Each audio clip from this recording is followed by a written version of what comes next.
Всем ассаламу алейкум, друзья. Сегодня я пришел вам рассказать про мотивацию за день.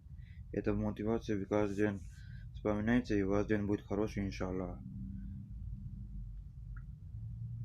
Короче говоря, один из самых сильных мотиваций называется признание и уважение. Признание – это значит ценить и прочитать другого человека. То есть вы цените и читаете другого человека человеком.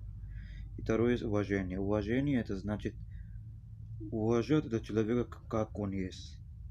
Если он бомж, то его все равно уважат. Его не нужно там позорить, туда-сюда делать. Вы уважаете, как он есть.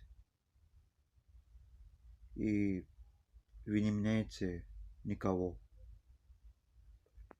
Я думаю, что это вам поможет. Увидимся в следующий блог. Пока.